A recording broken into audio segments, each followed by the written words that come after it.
Hey everybody, Brett Rice, Core Vision Financial Group, coming to you today with another episode in our series on financial topics. Today I'm joined by Andrea Lee, CFP, and we're going to talk about women and investing. It's Women's History Month, so we wanted to do a topic that focuses on women, and we felt Andrea was a great guest to talk about women. So please help me welcome Andrea to the podcast.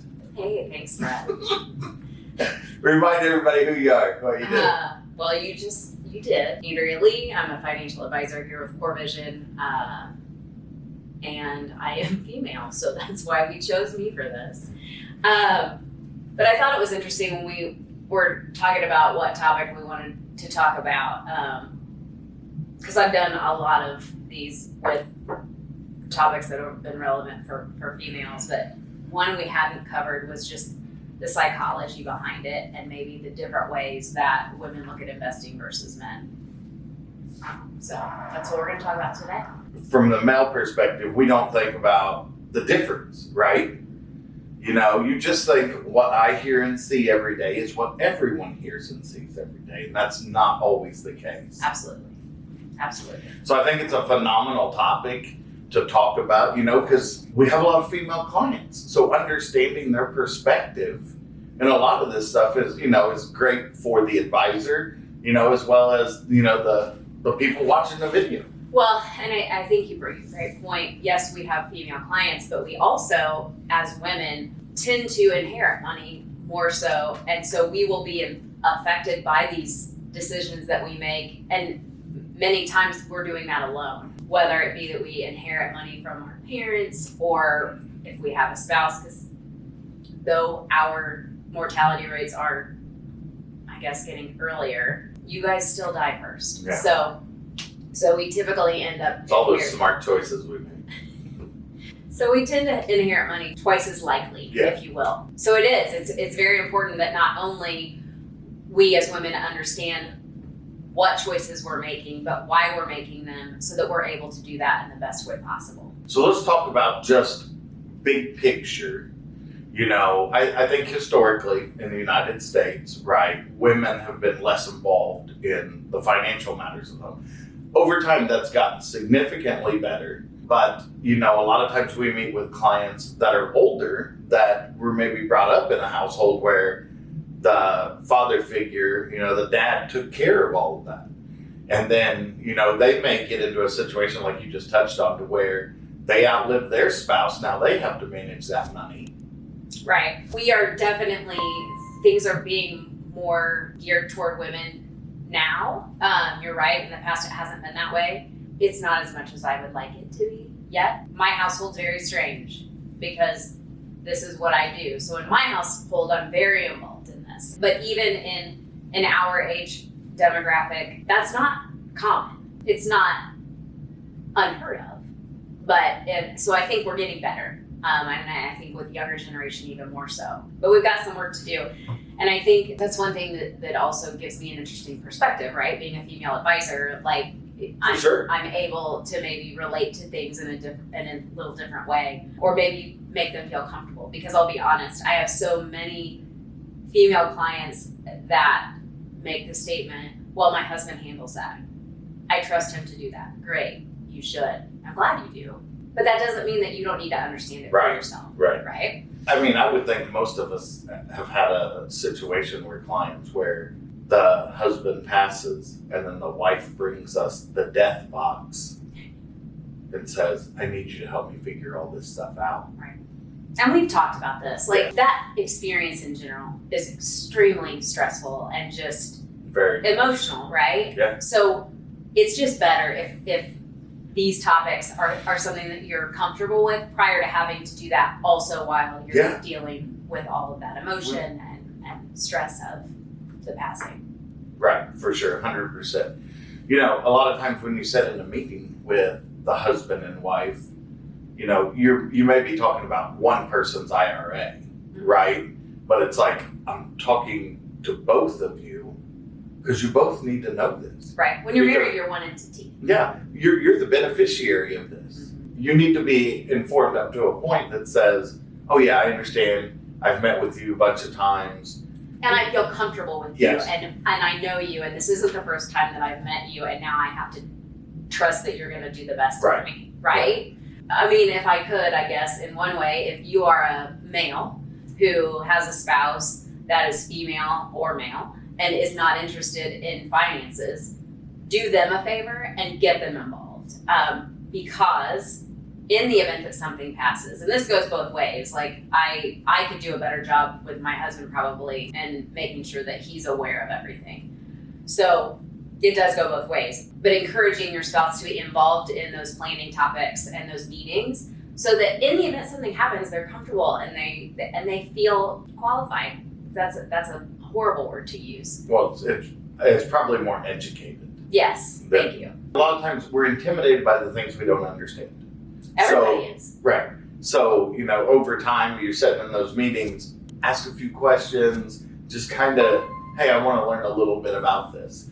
I had a client meeting earlier this week with a woman, and she had told me of her life experience that she had to go to a money class and had somebody, explain all this stuff to her, and she was like, it was basically life-changing. Yeah. She said she left that class feeling like I really understood now what I needed to do to manage my money. And we're not even necessarily talking about investments. We're just talking about, hey, savings, how you pay your bills, how credit cards work, how mortgage loans work, understanding all of that stuff. This is not rocket science. It is not. It's not. Sometimes, no offense, I do feel like there are men in our lives that want to feel super smart, and so they like to use terms like they're super important. I mean that with the kindest love possible. You're not talking about me. I'm not. But because I think you get it, and I think that you want all the ladies in your life to fully feel comfortable in this space. Sure. So I don't think that about you, but I do think that there are those people that exist, and it's just not that. It's just not. It doesn't have to be. It can be, but it doesn't have to be. So yeah, I think that just making the space a more comfortable one is important. Yeah. So how do we overcome that confidence gap and that lack? I'm going to say the lack of education, but starting small and just saying, one of my biggest frustrations with things is people are like, oh, I don't understand this, and I'm like, oh, okay, well, how much time have you spent trying to figure it out? And they're like, 0. Right. So you shouldn't understand it, right? And that's okay. Like, don't assume that because you don't know something, everyone else in that room does. They probably don't either. Right. Or they could probably use an explanation, right? So ask those questions. And the thing is a lot of times people hear it from other people. It's the telephone game, right? Right. And by the time you hear it, it could be far from the truth. Absolutely. And I'm not saying we're the only source of this information in the Not at world. all. Don't take that way. There's just an absolute, mountain of information on the internet that as long as you're using reliable sources and, check multiple sources. We are not tax experts, right? So when we get into that space, we may assume or have some experience, but we're still going to tell you, confirm this with your tax professional, 100%. right? Because you got to stay in your lane. Right. But I do think, kind of going back to what you said, how do we change this? One thing that I think is definitely different between genders, women aren't taught, if you will, to talk about money. Marketing strategies, magazines that we have, television, all those ads aren't geared, right. Or the financial topic ads, the mutual fund ads, and the ETF ads, and all of those are not geared toward women. They're always men in their cigar room or with their cars or whatever men typically are interested in. That's where they gear those ads. And so it has taught us as women, even at a young age, oh, this isn't for you. Do I think that was their purpose? Not at all. Do I think that has happened? Yeah, I do. Do I think we can change it? And I think we are. Absolutely. That's why we do things like this, right? You're sitting there talking about that, and you think about it. If you think about the TV marketing and stuff that you're just talking about, you're like, that's true. you don't see an ad for mutual fund family or investment firms or stuff like that in those magazines, or it's just like, well, why is that? I would think that's how you get into that space, is you would say, hey, let's start advertising in these women-focused magazines. Yeah. I don't know. I guess, again, not my perspective, so I've never thought about it before. Right. Again, it is getting better, but it's interesting if you pay attention. It is interesting to see those things. But yeah, so we've been taught just that, that's not your thing.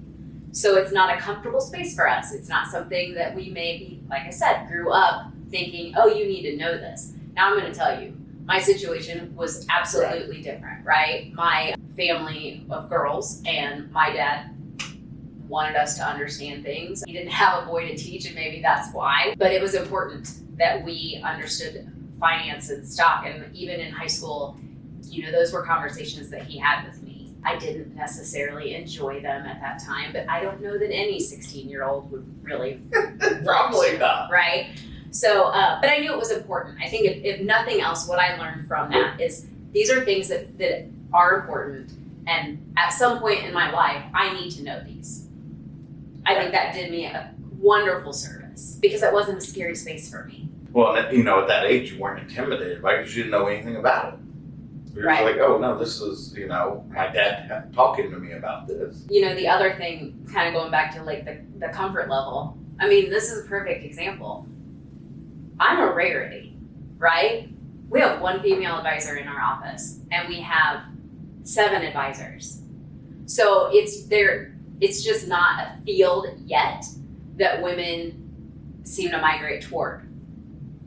Again, I feel like that's unfortunate because I think we're in a space where we can relate maybe to our clients in a little different way because we're both women, so we share that. Sure. So I would like to see that change. I'm always wanting young ladies to come in and do some sort of mentorship or internship type things. Always interested in that because I think I'm a nerd, I love math, but I get to do it every day. And I can't be the only girl that likes all math. the math you want to do, right? Yeah, I can't be the only girl that likes math. So let's talk about other obstacles or roadblocks for women, getting, I'll say, financially focused. Let's talk about the emotional barriers. So I found this quite interesting because as we were looking and just kind of educating ourselves, the emotional barriers that continued to come up were fear, guilt, and perfectionism.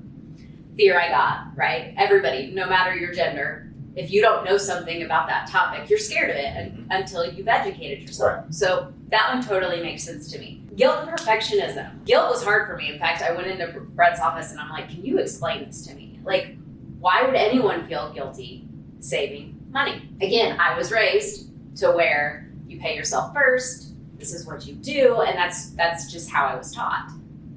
So Brett helps me out, does a little research, and he says that it's very common for women to feel guilty spending money on themselves, i.e. saving for their retirement, and not on their family members. Light bulb moment. Yeah. Okay, this makes sense, right? We are also, as women, nurturers, right? We are designed to take care of other people. And so that makes total sense. Yeah. We're always putting others before, you're typically the one that's making sure everyone's fed. And that's just kind of how we are designed, is to think about other people and take care of them. So why would our finances be any different?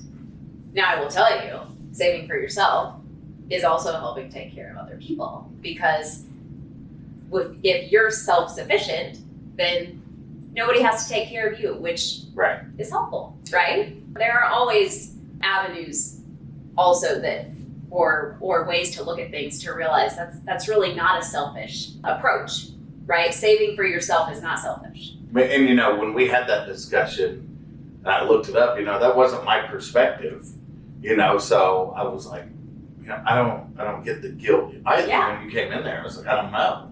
And when you look it up, then you're like, oh no, that totally makes sense. As somebody that's, like you said, nurturing, caring, taking care of the family, hey, all of a sudden I'm putting these resources towards myself, you feel guilt. Right. Absolutely. So yeah, totally made sense. And then with perfectionism, I almost feel like that one is somewhat also related to fear, right? You don't want to make the wrong decision. Right.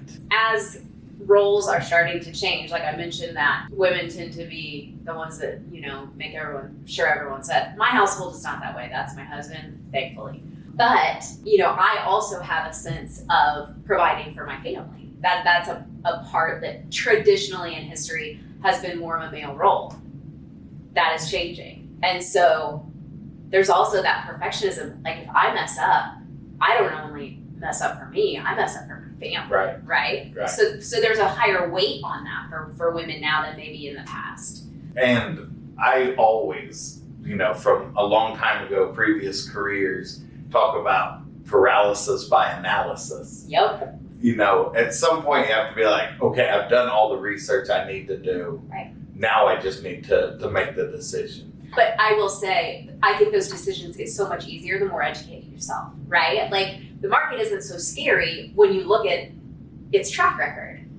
Yep. In the short term, absolutely, it's a roller coaster. But in the long term, that's where you want to be if you want the most return. Now, Right. I don't know what's going to happen in the future. If I did, I really like you, but I would not be working here. I would be on a beach, doing my own finances and killing it. But historically, if we go back with that, that's what makes sense. So, but I wouldn't have known that if I didn't educate myself.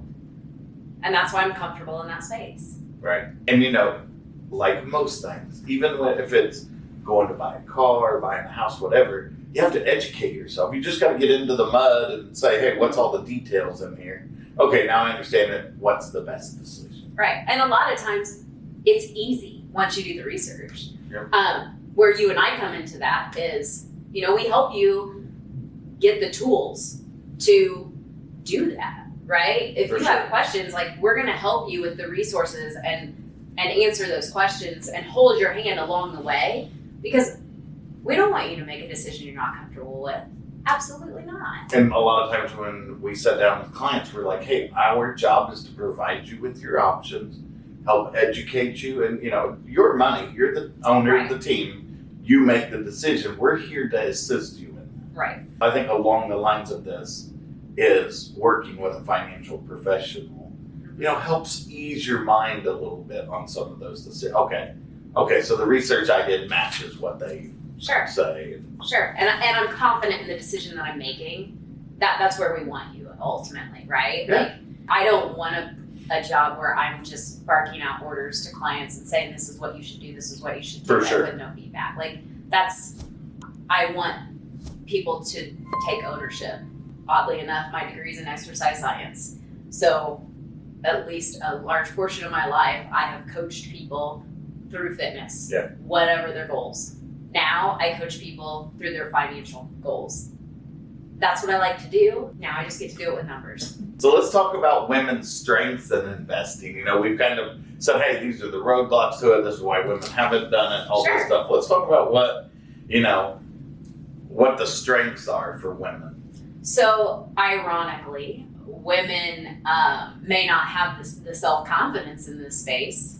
However, we tend to maybe be a little better at it. So one reason is because we tend to be more disciplined. Like for us, we do a risk profile and we talk about goals and we get all this information, right? And then we take all that information and we create a plan.